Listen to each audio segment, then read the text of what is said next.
So this is sorry that way. This is not Dr. Josh. It's not. But this is good. This is very good.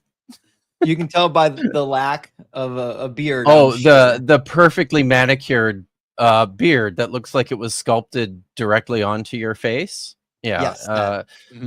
Yeah. No, I mean, how many of us have one of those? Not many people, like maybe Sennacherib. That was he had a pretty dope one. Yeah. Right. Yes. No, very true. Welcome everyone. And yes, it's true. Jesus Tales. This is a bow tie free zone tonight. So you guys are just gonna have to you'll have to deal with it, I guess. I don't know. But welcome everyone to Ibrit. It's Thursday night, July 31st. I can't believe the summer is half over. And it's 5 o'clock on the Pacific Coast. Is it 5 o'clock where you are, Justin? I don't even know where you are. It's actually 8 o'clock. I'm gonna be doing this with you, and then I'm getting ready for bed. Wow. All right. Well, then we need to make sure this man gets to bed at a decent hour. So this is the show, the very, very fun show, where usually Dr. Josh and I read Hebrew texts and we nerd out about things in the language, and we might make fun of some It's not family, it's clan. Mishkapet. So wait, correct. I know it never does, right? But I'm glad you like that because I do have something to say when we get to verse 12 tonight. So I hope everyone that. Yeah. Verse 13. So I read through this a little bit before we jumped online to see what was in it and to see like which of these verses are going to be like I need training wheels to pronounce. And verse 13 literally beat me up and took my lunch. So okay. Well, we'll that's what I'm here for, I guess. Right. Am I on the right? Okay, so that's yes, 18. Sorry, this was set up beforehand, and now it doesn't look right. So let me just get this. So verse 13. Oh yeah, right. Okay.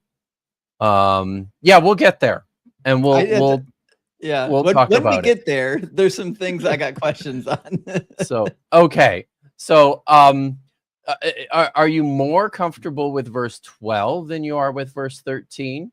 Because I think so. I think I could work through verse 12. All right. Okay. Well, maybe then I'll start with verse 11, and you can read verse 12, and then I'll do verse 13, and I can walk us through it. Does that work? Yeah, I think so. I've got Okay. 1, 2, 3. I got about 4 or 5 questions on verse 13.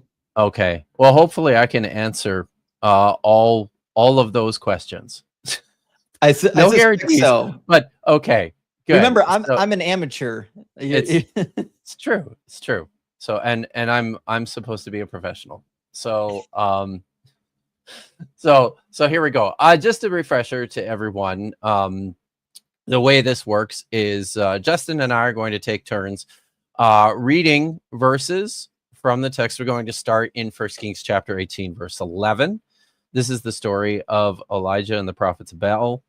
And we're going to parse the verbs, and we'll talk about some of the intricacies of the grammar, maybe some questions. Justin has some questions about translating the text. So that's kind of how this works. Those of you who have been here, and it's a pretty small group tonight, but thank you everyone for coming and hanging out. Anyways, so yeah, if you have questions in the chat, I will try and keep an eye on that as well. And let's go. We're good to go. Exciting. I said I would start with verse 11, right? Okay. I'm pumped. Excellent. Cool. V'ata omer lech emor ladonecha Hine Eliyahu. I quite like this verse. I like translating these expressions, these particular Hine expressions, because I think they sound hilarious when you do it just literally. So that's the way I do this. And now, so this is Obadiah speaking, by the way. We finished up in verse 9 and 10. Obadiah and Ahab are out scouting the land looking for water because there's a drought, and Obadiah has encountered Elijah, and Elijah tells him that he's supposed to go and tell Ahab to come and meet him, and Obadiah is upset about this because Ahab is losing his mind trying to find Elijah. So anyways, and he's bitching to Elijah about all this. So here he's continuing. He says, and now you are saying, go speak to your Lord, or say to your Lord, look, Elijah. Which I like doing that. So he's Obadiah's upset about this. He's like, now you're telling me to do this after Ahab's been losing his mind trying to find you. And he did a bunch of shit with the prophets of Yahweh too, which was bad, and we'll learn a little bit more about that. So yeah, that comes back around. It does. So and as usual, Jezebel gets all the flack for it, even though she's like not even in this story. They're just talking shit about her behind her back. So they're still giving her shit in Revelation chapter 2. Yes, they hate this woman. That's true. They really, really hate her. Oh. Okay, so we got a few verbs here, right in a row. All three of them. Omer, lech, emor. The first of these is a cal participle from amar. Make sure you pay attention and notice the vowel pattern here, the holum in the pretonic vowel and the sere and the tonic vowel. This is what participles usually look like. We translate these quite commonly as present tense or continuous. I translated this, now you're saying, now you're telling me, in this moment you're saying this to me. And then the next two here, lech emor, these are imperatives. Both of them are cal, masculine singular imperatives. Lech is from halak, which means to walk or to go. And once again, emor is from amar, which means to say. And actually, maybe I should I do a nerdy Josh thing?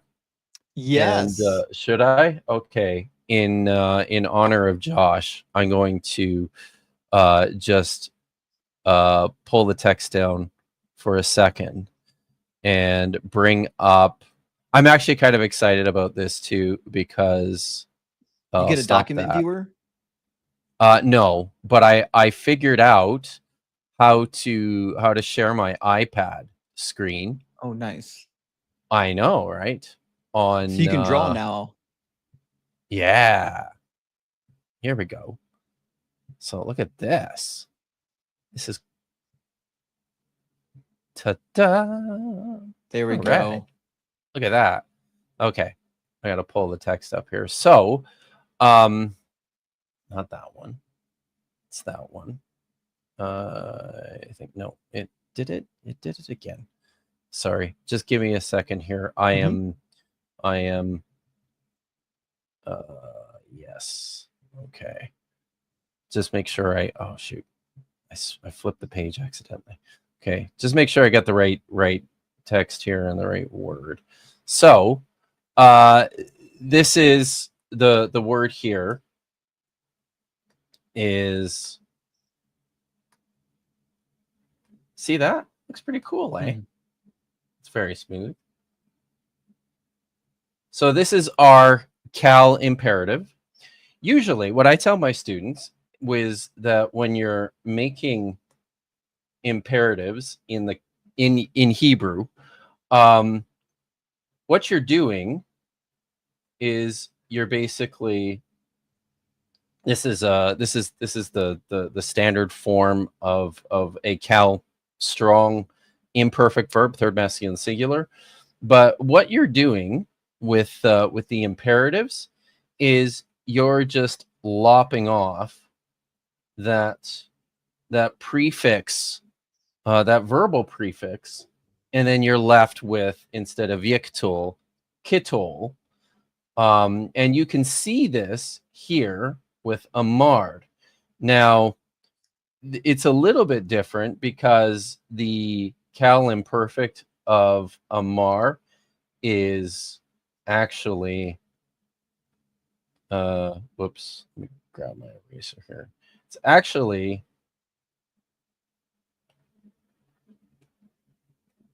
there we go. Yomer. However, and so we would expect this, right? If we're just lopping off the verbal prefix, that's what we would expect for an imperative. But with a one aleph verb like a mar, whoops, I gotta erase this again. It's just reverting, you can see, back to that standard verb form. So you end up with this, right? But because the aleph can't take a regular vocal schwa, it takes a composite schwa with the segol. So this is a hetef segol, emord. That's how you that's what's going on with the imperative. So how was that? Was that Dr. Josh worthy? That's a good explanation, because rightly, if you're reading this, you're asking yourself how you're getting the transition between Yomer and then back to the standard pronunciation. Exactly, right? So Hebrews just doing all sorts of fun shit. Oh, it's just every single time I turn this off, it's going to. I think that's one of the more difficult parts for the people like me that are like novices, where like we see like the vowel pointers shifting sometimes, and you're like, wait a minute, like I've seen this before. I think I know how to translate it, but I'm not sure why it's doing that. Yep. It's no, you're right on track there. I hear the same kind of stuff from my students all the time. So all right. So I think we're go ahead. Well, like if you read the text enough, you kind of get used to how they say things. So your brain stops thinking about it, and you're just like, oh, well, yeah, I know what that is. But like when you stop and think about it, like, well, why is it pronounced that way? Like my brain short circuits, because like, well, I don't know why they did it that way. You know what I mean? Like, I just know that's the way they did it.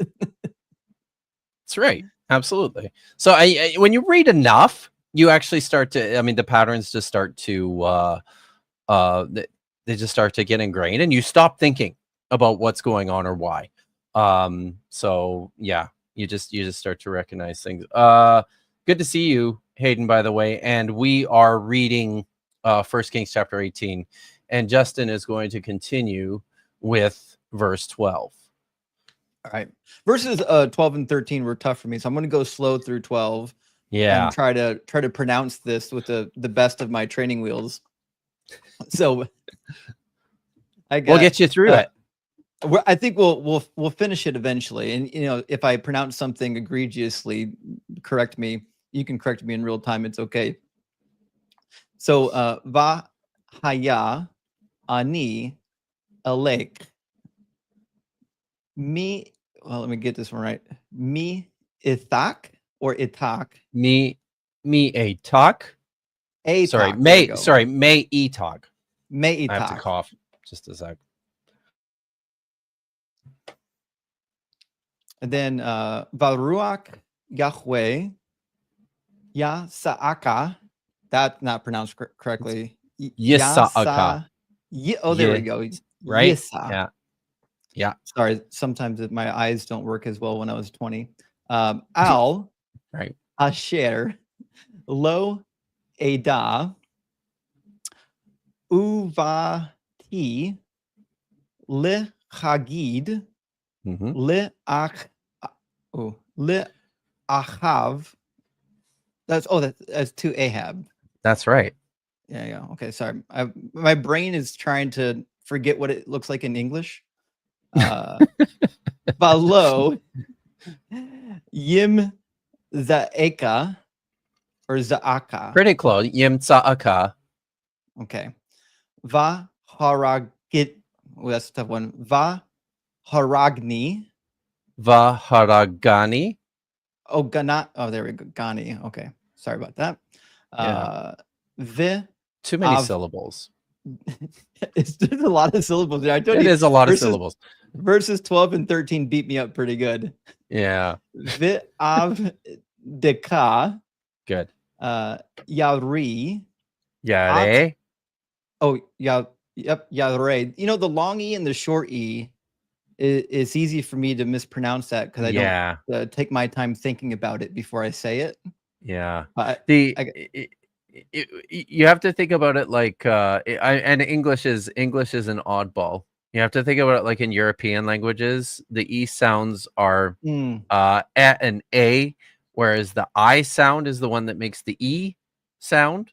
So it's like that in Hebrew too, right? So okay. But and A for that's the short E and the long E. That's what the practice is good for. Yeah. Now, the hard thing too is like when you're like if you're learning Hebrew at home and you're pronouncing these things at home, no one corrects you. That's right. That's right. Is that how you learned? Did you learn at home? Or did you I learned when I was in had some seminary, courses, right? Yeah. Yeah, I learned in seminary and Bible college. But you know, they don't really do a whole lot of reading out loud. It's mostly like they give you stuff to translate and you'd have to translate it. Yeah. And then like at the end of a quarter, they might do a reading out loud exam, but it's not something that you do a lot of. Yeah. Yeah, that's sad. So like most of the people that went through my program, like they could pick through it and read it, but like to say it, speaking it's a whole different ball of wax. Yep. Et Yahweh, this is going to be a fun one. Min Ure. That's pretty good. Yeah, Min Urai. With the comets and the yod is usually an I sound. Yeah. Okay. So, all right, so we've got some familiar bad stuff in here. Well done. That was pretty good. So the first word I think we all know, you know, and it will happen, or it will be, or you know, when it happens. Yeah. It's predictive here, saying something's happened in the future. And then ani is like the first person I. So it will happen I. Elech, which is first person common singular of halach. So I will go. And then may itzhak. May itzhak. I'm gonna mess it up every time. Itzhak. Yes. Yeah. So this is the first one I had a question on because it looks to me like it's from you, the second person. Yeah. But I don't know what the kaf is doing at the end of it. So this is right because that kind of looks like well, I'll just break this down. So you've got the may is the preposition from right. You're tempted. People will be tempted to look at itach and see that as like an object marker with a pronominal suffix, but that's not what that is. This is actually there's this other preposition that's used with some frequency et, which looks exactly like the object marker but means with, right? So there's oftentimes and the Masoretes, when they pointed these texts, would then, you know, they where it was most obvious that it was one and not the other, they would make the point of like adjusting the pointing of that, the pronunciation of that to reflect that. So that's what you have here.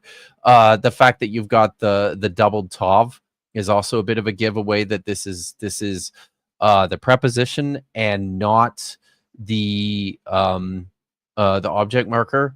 So, and you're probably wondering, like, you're tempted to think, well, that looks like a feminine Yes. singular, right? A Yeah. second feminine singular, and you'd be right. But this will happen from time to Because time. I had a theory, and it might be a wrong theory. Yeah, let's hear it. So first of all, I told you this was going to be wrong, but when I was first reading it, it says from you, and then you've got the pronoun what kind of appears to be a pronominal suffix, which to me seems redundant. And then the next word was feminine. I'm like, wait a minute. Oh, is there a connection here? But I don't know why the connection would be there, because it's not referring to the Holy Spirit. It just happens to be next to a feminine word. Yeah. And that's not the Holy Spirit, by the way. But sorry, the Spirit of Yahweh. Sorry. Just that was or I actually don't. I would actually, because this is total. The fun thing about this story, like lots of stories in the Deuteronomistic history and throughout the Bible, there's tons of foreshadowing in this story, right? So like this, what he says next is basically just like a big red light going, wait for it. This is happening. It's coming later in this story. But yeah, no, it has nothing to do. It has nothing to do with ruach and the fact that ruach is feminine. This almost certainly just has to do with ease of pronunciation. Gotcha. Okay. Sometimes they'll do this, right? It's much easier to say me'itak than me'itaka. Right. And yeah, so I think that's usually where it comes from. It's just and you know, we do lazy things when we speak English that end up becoming like abbreviated or shortened or what have you, right? Same thing I think is taking place in Hebrew, where this text, as it was spoken, it just became much easier to say me'itak as opposed to me'ataka, me'itaka. So it's that's probably all of it. So maybe so how do you, just those first four words, what did you figure on for a translation of that? So yeah, I had it at so it will happen that I will go from you, and the Spirit of Yahweh, he will carry you. That's nasa would be the next word. He will so that's pretty good. So but maybe sorry, we haven't I guess we haven't read that part yet. So maybe read the rest of it and we'll go through. So Yisa'aka, which that's a tough one to pronounce. I'm not gonna get that one right just yet. But I was seeing this as he will carry you upon or to who or which. You know, Asher's got a couple different ways you can work with that one. Lo Edah, and that Edah is Yada with the first person common singular. So he's saying he's going to carry you to somewhere, right? And he says, I don't know. He's going to carry you to where I don't know, right? That's exactly right. So it's if you think about this more literally, he will carry you upon which or upon where I do not know. He's basically saying this is I think hypothetical, right?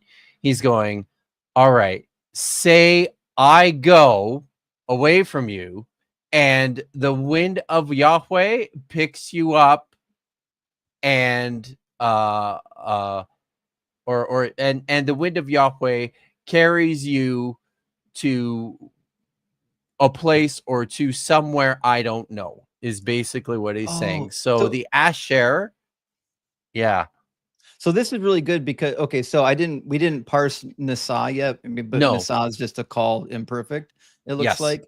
But that makes much more sense if I'm not doing my evangelical translation of Ruach. If it's just the wind of Yahweh, it would it's carry usually him away. Yes. And this is it, right? Most of the time in the Hebrew Bible, it is just the wind of Yahweh. Right. And wind's important too. This is something I talk a little bit about in the book. Wind is it's like like a weapon that Yahweh uses in war. So it carries his chariot throne. So these are important actual things and not just metaphors. So I most of the time that's what's going on is it's actually talking about the actual goddamn wind. So yeah. But that's pretty good. And then I guess pick it up with Uvati. Uvati. Yep. Yeah, Uvati le Hagid or le Hagid. Yep. So that's a form of bow, first person, common, singular. So it'd be I will come. Or Yep. Yeah, I will come. And then the next word it looks like an assimilated noon. Correct. So I was reading this as Nagad.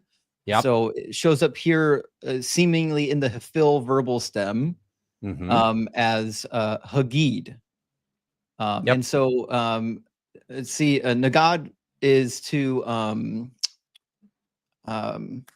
my brain's farting it. Give me half a second to think on what Nagad was. I will. Oh, to tell or to preach, or not preach, but declare. Yep. I like report, especially in the Hifil. Hifil is good. Report is a good general gloss in the Hifil, especially. Okay. And you'll notice this is with the prefixed preposition lamed. Excuse me. This is an infinitive construct. Yes. So like the infinitives are interesting because like you can pick them out a lot of times because you'll see like the lamed at the front. Or a bet. And so what I guess one of the questions I would have is if it's not in the Hafil verbal stem, let's say it's just like a standard infinitive, like a cow stem, right? Yeah. What's the Hafil verbal stem doing for it right here? The fact that it's Hifil, it's providing other the like if I just look up this particular word in like my it's a lexicon, causative stem, but it doesn't always that's the thing, right? With with the verbs is sometimes certain forms get like fossilized, so that you'll notice Nagad almost always just occurs in the Hifil. It's almost like Hifil and the whole fall. There's a few instances. So that makes sense. It's there are. I'm just looking here. So because there's another one. There's another instance of the same word in the Hofal in the same. Yeah. And that was another one I was working through on. That's why I said verse 13 took my lunch money and beat me up. Because you got stuck on the whole fall. Yeah. So lots of these. For example, another word we just encountered this in class a couple nights ago.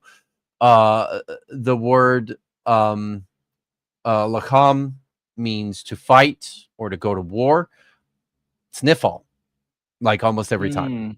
Right. Okay. It's just the way there was. And the way to explain this, the way I usually explain this, is that at some point in time prior to when these texts were written, these words had Nagad probably had like a cal form or a PL form that was in use, but over time people just stopped using it and just the only thing that survived was the Hiphil form of this word, and that just ended up being, the only form of this word that anybody used.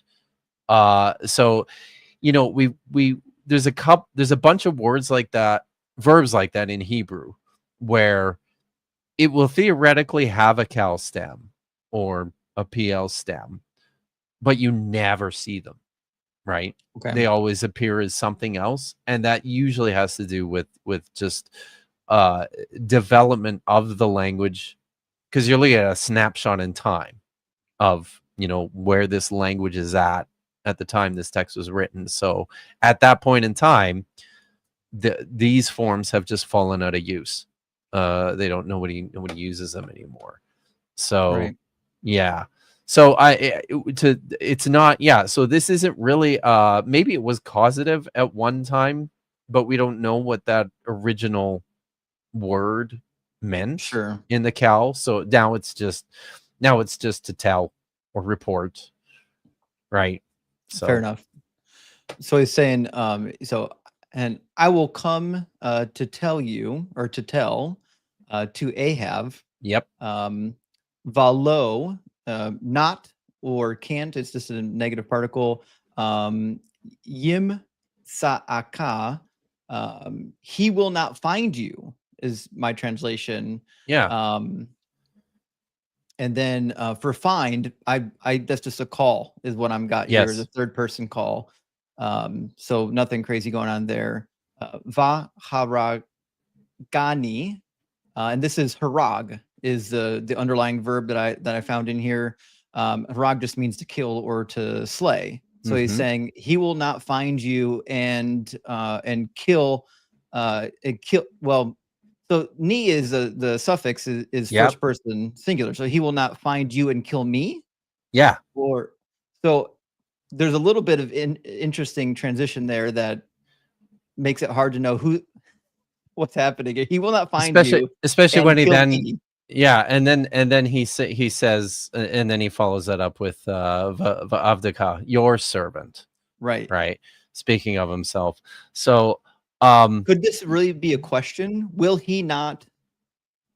No, it can't be a question. It's more like if, right? Because Okay. he's producing this hypothetical. He's upset, right? Yes. Because so he's like, let's say, I go, let's say I leave you, and while I'm gone, the Spirit of Yahweh is going to carry you away and somewhere that I don't know. And then I go to tell Ahab, what you just told me. And then he can't find you. He is unable to find you. So then he's going to kill me. Yeah. Right?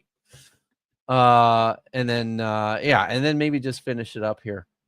Right. Yeah. So the next word, it took me some considerable head scratching. Okay, because I'm like, it appears to be fear, right? Yeah. After Va'avdika. Yeah. Right? After Va'avdika. Yeah. I'm like, okay, this is fear, but I'm like, what form of a verb are we having here? And I'm like, oh, it can't be a verb. It's not a verb. So I'm like, okay, so it's an adjective maybe or a noun. No, it's an adjective. Yeah. And so if it's an adjective, then he's just saying fear. So I was tying that to the next word, fear of Yahweh. Yeah, it's a little odd, right? Because it's not because of the etz there. Right. Yare etz Adonai is literally fearing Yahweh is probably a very literal way of saying this. He's using this as a substantive, so he is a fearer. You're right. He is one who fears Yahweh or a fearer of Yahweh. And it seems like this occurs as like people would identify themselves. That's what I was thinking. Way, right? Yeah. Yeah. It seems self-identifying because it seems like he's saying, a fear of Yahweh, min ure, from my youth, from my childhood. Yeah. Right. No, not from the time I was a no good teenage punk wandering the streets. So I'm sorry. The bears came for his friends, Listen, not for him. Listen, we have to talk about this, okay? Because I'm gonna put the text down, and you guys are just going to have to bear with me for a few minutes because I've got a rant about this. Okay. We love a good rant. Yeah. So this showed up this week. This happens, it happens like every fucking, I don't know, it feels like every few months or every year or what have you. Somebody decides to talk stupidly about this story, and look who it is, right? Okay, This guy's a sadomasochist. Why does he do this to himself? I don't know, but this happened this week, And as he's going up, by the way, the young lads. So he's talking about this story, right? We all know this story. Elisha is going to Bethel. 2 Kings 2. Yeah. Elisha's going to Bethel. The boys come out of Bethel and make fun of him, and he curses them, and the bears come out, and it says literally they tore 42 of them into pieces. Like, that's what the text says. So here he's talking about these young punks. And as he's going up, by the way, the young lads came out of the city and mocked him, saying, "Go up, you bald head. Go up, you bald head." All right? Now, these young lads are not children. Okay? They're na'ar. Okay? In the Hebrew, the word is na'ar. Na'arim are... Na'ar Katan, wasn't it? Not children. They're not children. Na'ar Katan are little children. Yeah. This is the problem, right? He spends all this time talking about Na'ar, and I'll just finish what he has to say here, and then I have to say a few things about it. Teenagers. They're teenagers. This is a gang of punks. A gang of punks. Okay.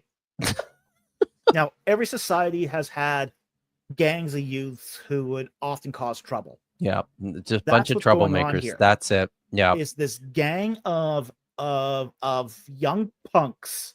Yeah, of teenage punks, and a Na'ar can even be as old as in their 20s. Sure. Okay, so this is a group of hot-headed young men. Yeah, a gang. And they okay, so no, that's not the case. That is not the case, and you hit on this exactly right. Because Na'arim,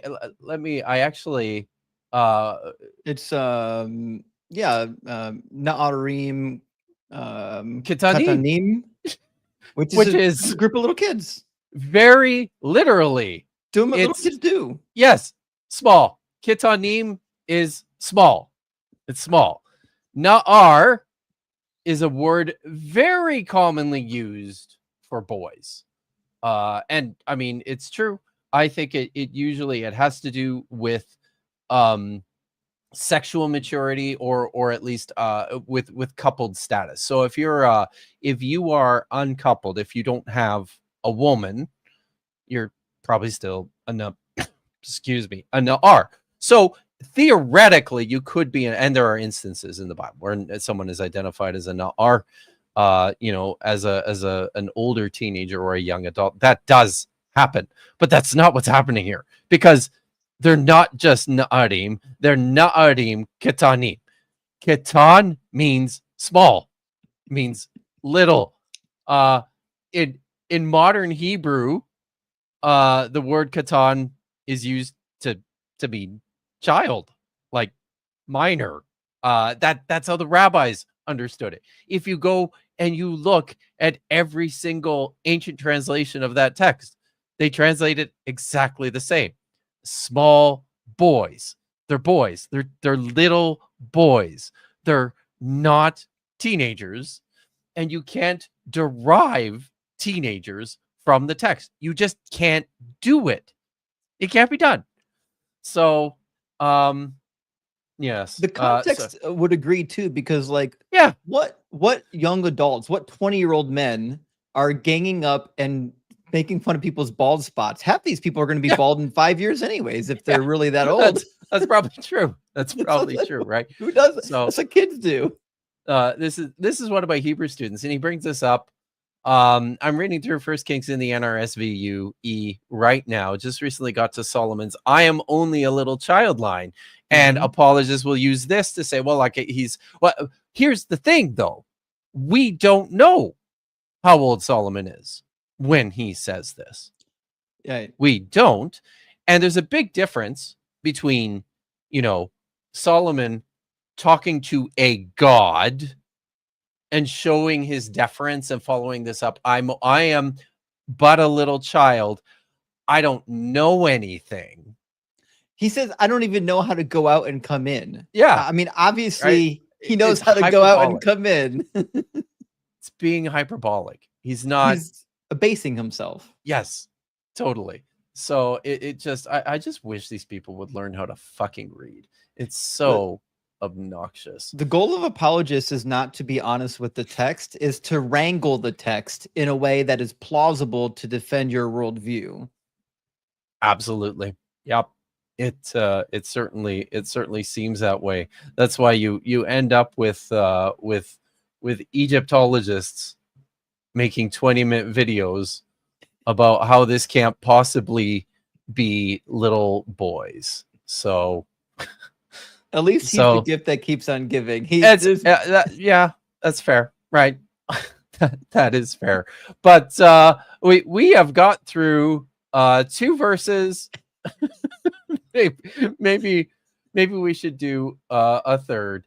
So it keeps my Zoomer keeps the text keeps doing funny things when I stop sharing it. So I'm going to just pull it back here and bring up verse 13. All right, there we go.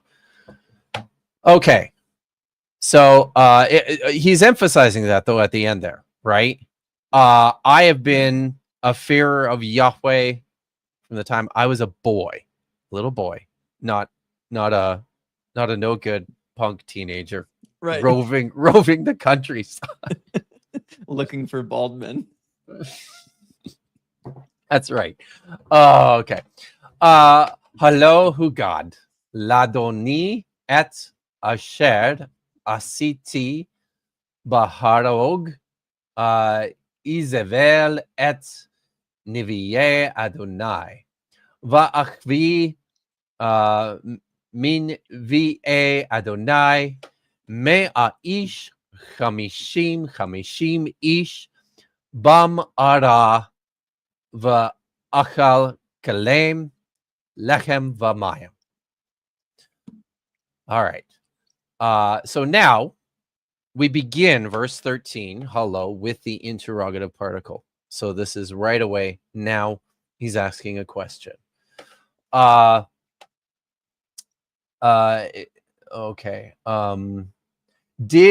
Has it not been told or reported? Because who God is the Hifil, the whole fall, right? Perfect verb, third masculine singular, from Nagad. So this is the passive form of the Hifil. So instead of it being active, he reported, or I will go to Ahab to report. This is passive. Has it not been reported to my Lord? So he's speaking with deference to Elijah. That's how he addresses him.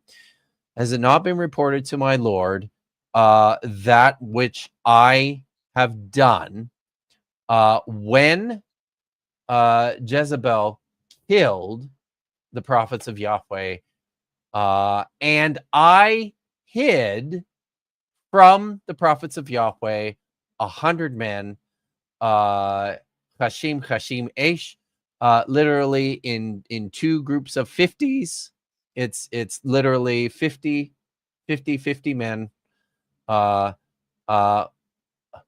Ara, in a cave.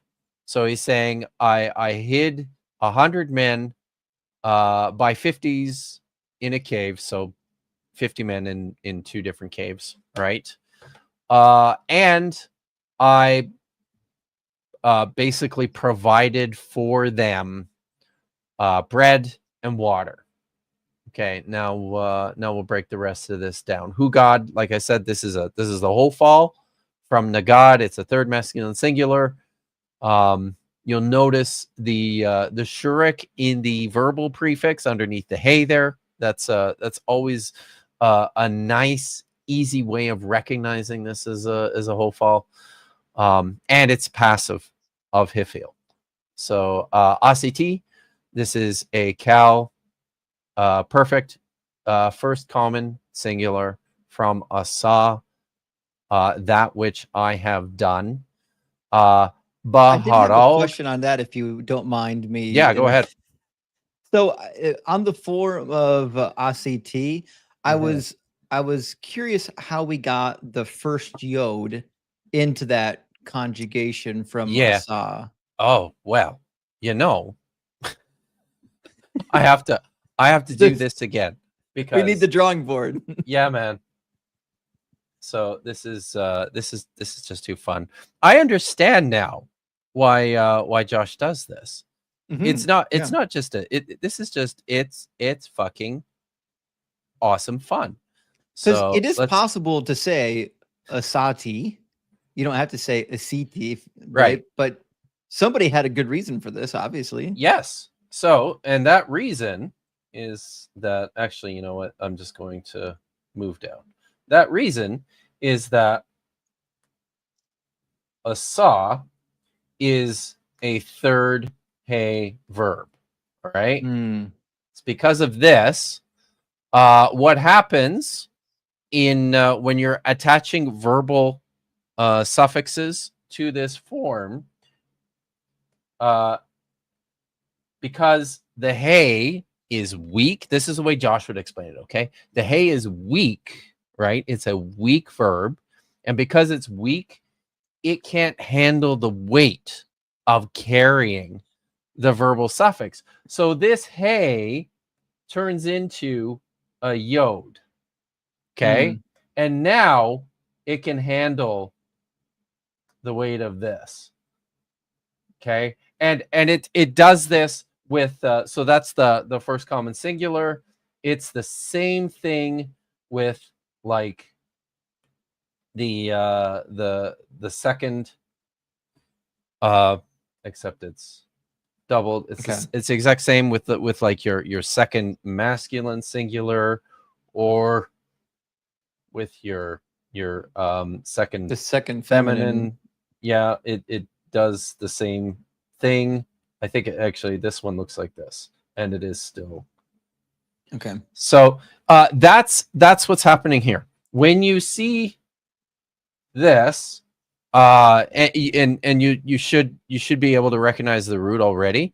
That's because of the hay, because it's third hay, because it's weak. The hay can't handle it, so it just drops out, and the yod appears in its place. So how was that? Was that that's good?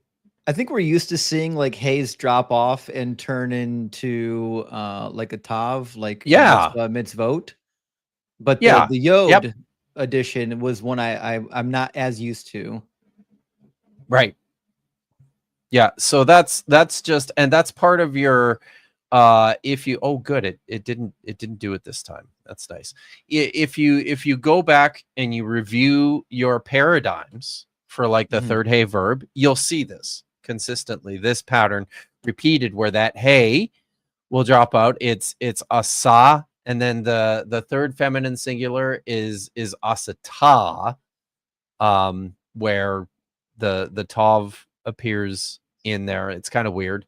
And then, excuse me, from there, it's asita in the second masculine singular, asit in the second feminine singular, asiti in the first singular, and then asu, and then asitem, asiten, and then asenu. So it just, yeah, if you go over your paradigm, you'll see that, and that's common with all the verbs that have the hey. All right, so that's asiti. Baharog, this is from harag, which we know means to slay or to kill. This is a cal infinitive construct prefixed with the preposition bet, and when we see infinitives construct with the bet, this usually indicates that this is a temporal construction. When Jezebel killed, she's the subject of this infinitive. When Jezebel killed the prophets of Yahweh, the prophets of Adonai, va'achbi. So this is a PL, first common singular imperfect from chava, which means to hide. So when I hid, and the vav conjunctive here is behaving. Sorry, it's a vav consecutive, but it's I mean, you can translate it as when Jezebel killed the prophets of Yahweh and I hid, or you could say when I hid from the prophets of Yahweh 100 men, 50 by 50. We get to a kalkalem. This is a pilpel from is it yakal or kala? I think I thought it was kala or kala, cool, right? Actually, hold on. Or yeah, I think it's I have to look it up. I don't know. I have to look this up too. Yeah, it's cool. So Okay, cool, which means to provide, to contain. It occurs once in the cal and a whole bunch of times in the pilpal, and then like once in the polpal, which is the passive of the pilpal, and then there's some hifils. So I scribbled a note on this verb. Yeah. Not because of the verb itself, but because of the suffix. Hmm. So I was like expecting like a chem, and what I got was kalim or kalim. You were expecting what? Well, I was expecting a suffix that didn't have a lamed in the middle of it. Oh, well, that's the lamed is part of the is part of the pilpal. Okay, because you can hear it there, right? Oh, this no, might be a do I form need to? I'm not familiar with. It might be. So let me just bring. This is just too fun, guys. Let me bring the the iPad back to show you here. Okay, so this is and as far as I know, Josh and I talked about this last time. Mm-hmm. So the verbal stem, can you see it? Did I share Not it yet? yet? Not yet. Oh, okay. There we go. I have to add it. So the verbal stem is cool. Cool. Okay. As far as I know, pilpals only occur with these what we call second vav, yod, or hollow verbs with the vav or the yod as the second letter of the root. So a pilpal is basically doing this. So it's basically repeating a condensed form of the root. So cool becomes kal. All right. So what you have here is sorry, what you have here is and it zoomed out again on me. Let's get back to this. So you've got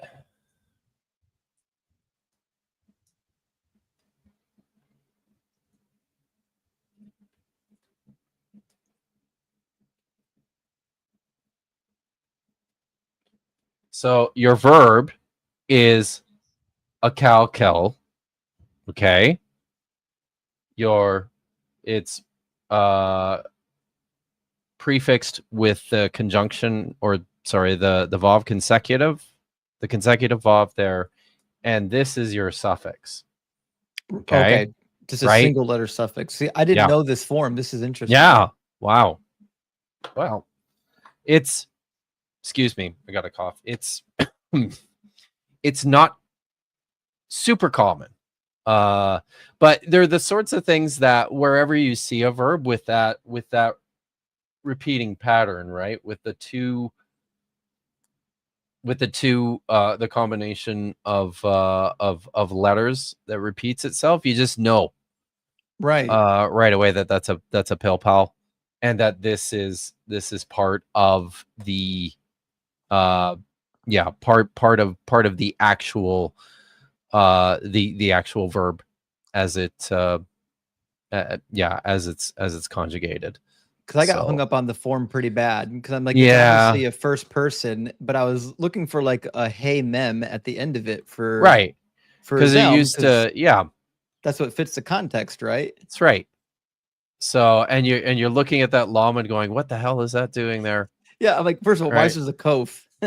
What's that doing there? But but even what the hell does llama doing there if it's a suffix? So it's one of these funny forms that and the good news about them, it's one of these funny forms that you see on occasion, not an awful lot, but the good news is they're easy to recognize, and then once you've seen one or two and you start to see them again and you understand what's going on, because it's pretty distinct, this repeating letter pattern, right? So that's it's a pill pal, first common singular, vav consecutive with the third masculine plural suffix, and it's literally, I provided them bread and water.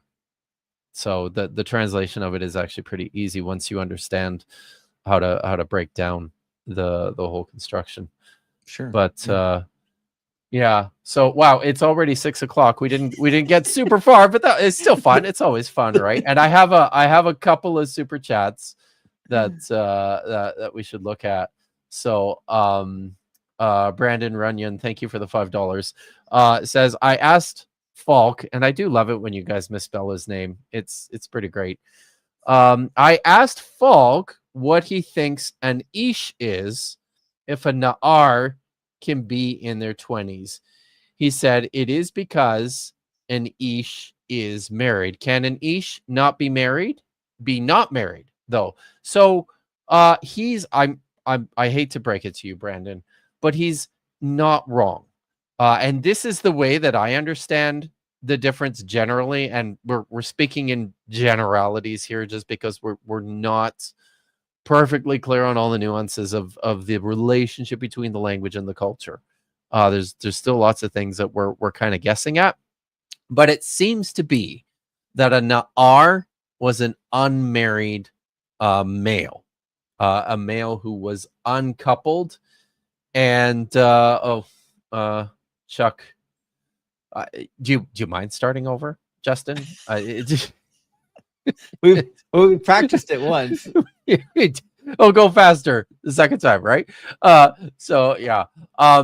So he's the way I usually explain it is that yes, an ish is a man who has been coupled with a woman. He's got a woman of his own. He's married, although that's an anachronistic word to use to describe the situation. He's coupled. A na'ar is any male who is not, for the most part, within the biblical text and within Hebrew text, that's boys, right? There certainly can be a Na'ar who is in his late teens or his 20s. I mean, that's not impossible, but it's odd. Okay, it's an kind of an exception, and they weren't like they didn't think of childhood or adolescence or adulthood in the same kind of terms we there was no such thing as adolescence, right? There just wasn't. You were either a child or you were married or you were a man, and the difference between that was whether or not you had sex with a woman. That's Right. I mean, that's kind of what it boils down to. So, and Ish generally could include or refer to you know, a Na'ar under certain conditions. There's times when Ish, like Ish on its own too, has lots of flexibility in it. Sometimes, like there are times when Ish is used to distinguish a free man from an Eved, a slave, or there are times when Ish is used to distinguish from a coupled man and a Na'ar, a boy. There are times when Ish is just used to indicate, you know, males generally, just collectively. Mhm. So that can happen, but it, you know,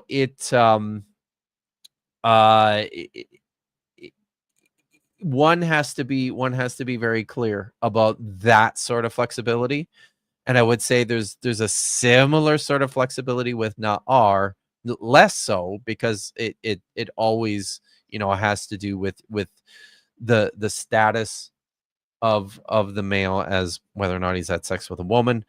But certainly in the passage that Falk is talking about, as we pointed out, they're not just Na'arim, they're Na'arim Ketanim.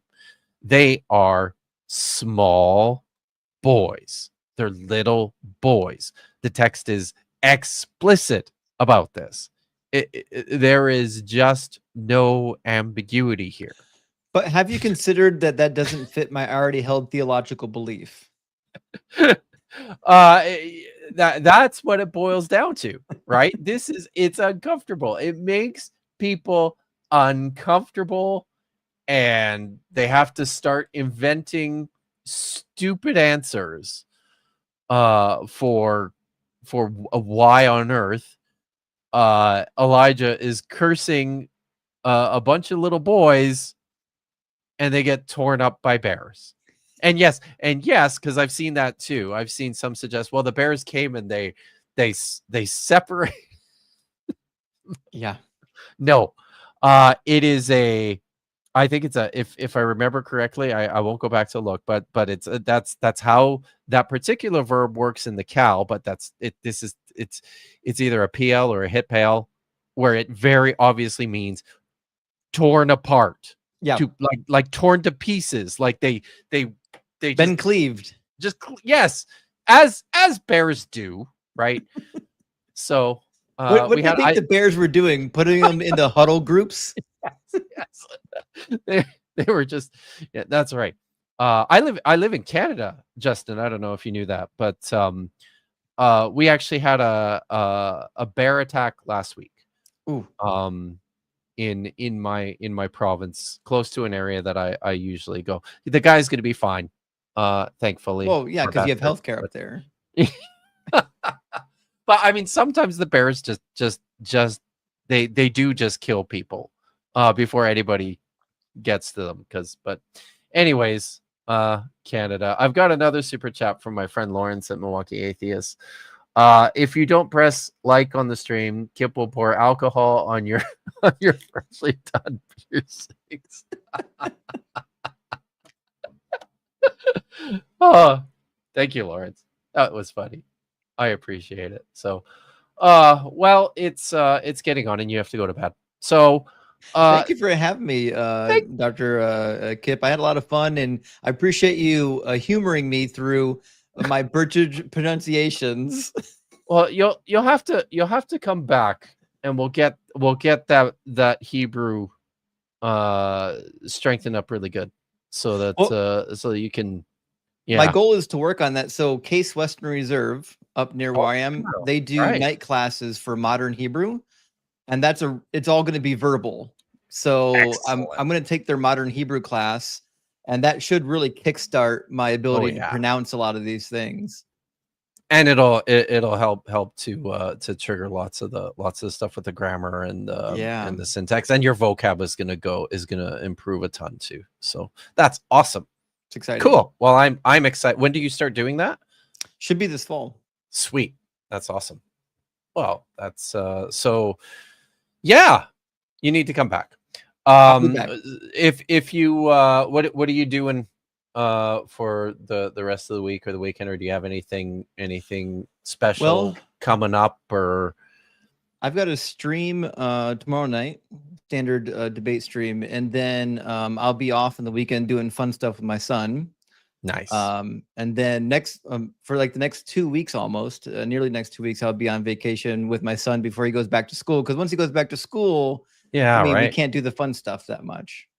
Wow. Well, are you sticking around home, or are you going away? I don't know yet. I talked earlier in the summer about going down to Tennessee to visit some family, and it's like, so my son's he's 7 years old now, but he's autistic. So all he wants to do is just play outside. He wants to get in the mud, wants to play in the water, and like once you get out into the country, down where my family is at, like there's all kinds of that stuff. I live in a city where there's streets and cars and whatnot. Yeah. So cool.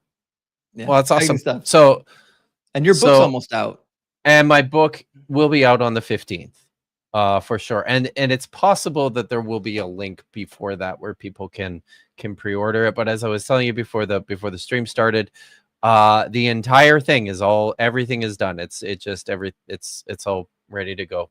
Everything's been submitted and verified and approved and all that stuff. So it's just the hardcover is coming out first, and then probably in like a few weeks or another month there will be a paperback and an ebook, and then I'm going to start recording the audio for the audio book, which will come later in the fall. So yeah, I'm excited about that. I'm excited about the book, so I hope I hope people buy it. Well, where will be the locations that they'll first be able to buy it from? I assume it'll be on Amazon first. Just buy it on Amazon. Okay. Yeah. That's where I'll get it. That's where everyone should get it. So keep your eyes open. And I will be doing a stream with Vish tomorrow afternoon, later in the afternoon at 4:00 Pacific. And we'll be done 4:30, I think. And we'll be done before Apologia goes live tomorrow evening, finally, after God knows how long. And then on Saturday, normally I am on with Dapper Dinosaur and Vish, but I believe this week that Maya Adkisson is taking my place to shit on Billy Carson, and nobody does it better. That's what we need. Maya. Yeah, we need Maya has written that book. I do have a unique stream coming up. Oh yes, tell us about that. Of August, 6th of August. I'm going to be teaming up with Matt Delahunty on his show. Okay. And so you know how they play good cop, bad cop sometimes? Yeah. Okay. It's just going to be 2 bad cops. We're just going to. It's going to be mayhem.